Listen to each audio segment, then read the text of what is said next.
Hello everyone, Daz, American Civil War and UK history, and joining me at this time is Alisha. And I'm going to turn the camera around, we're going to have a little chat about her display here and what's going on.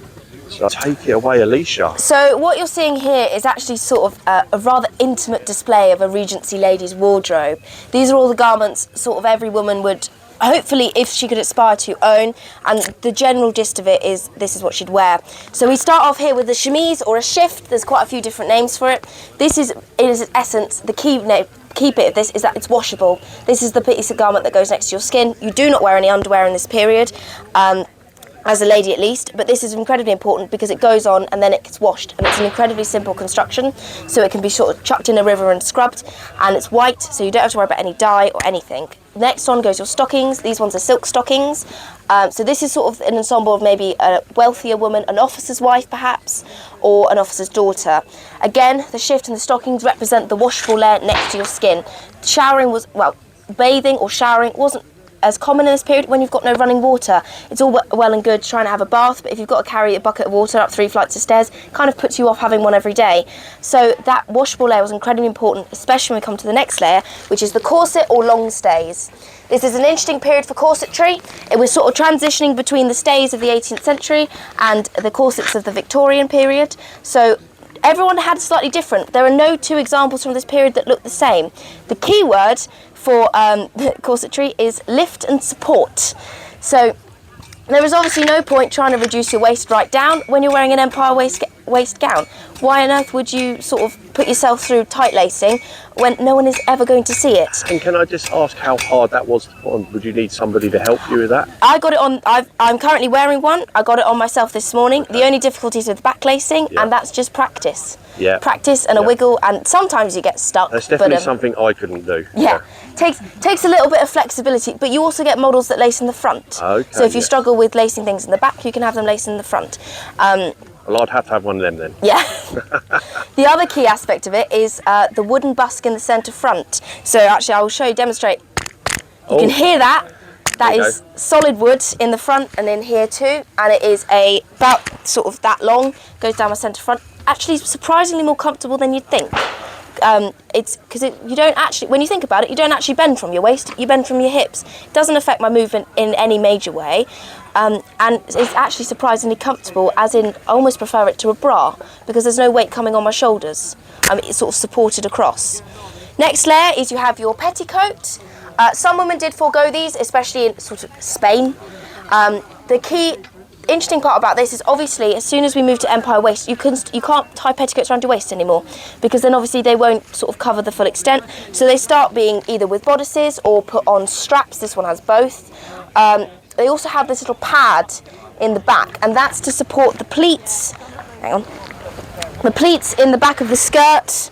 There are pleats, and it stops them from sort of caving into the small of your back as well. So it sort of creates this beautiful waterfall effect of all these cartridge pleats sort of cascading.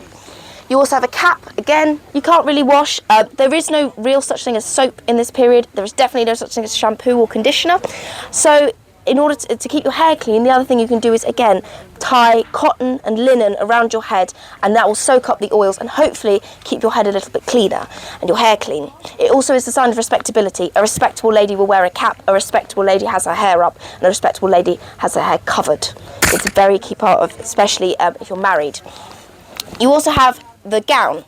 This is quite an interesting period for this, as we start to get these printed cottons that are suddenly, they're not cheap, but they're affordable.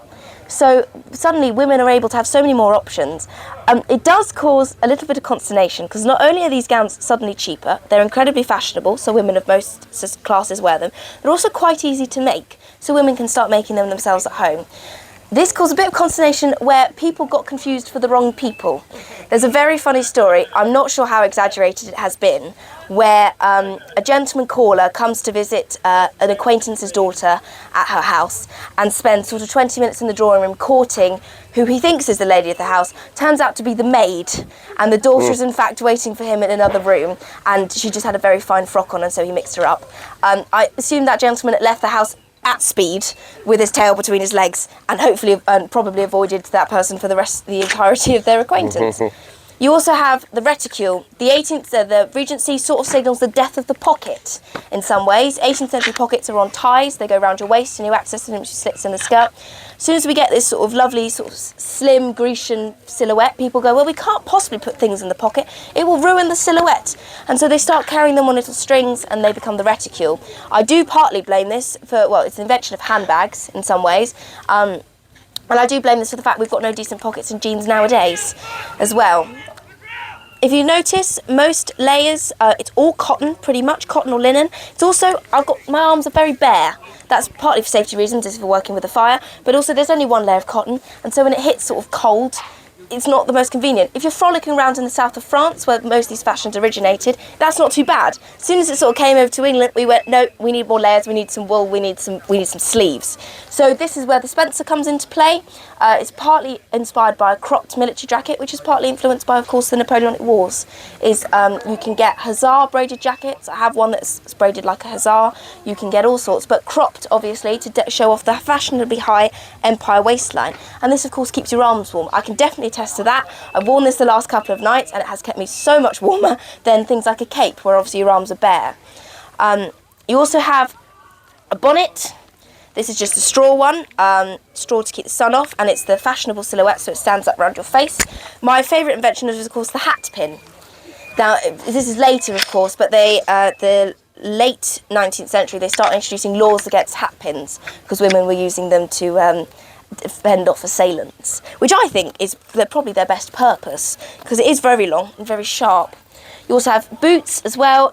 Favourite thing about the Regency, there are no heels in this period. Heels went out of fashion, which is fabulous when you're running around a field.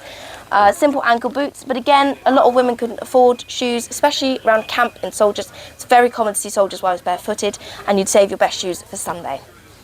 So that's sort of the basis of what I've got on going here. Oh, awesome. Well, that was fantastic, Alisha. Thank you very much for telling us that. Cheers.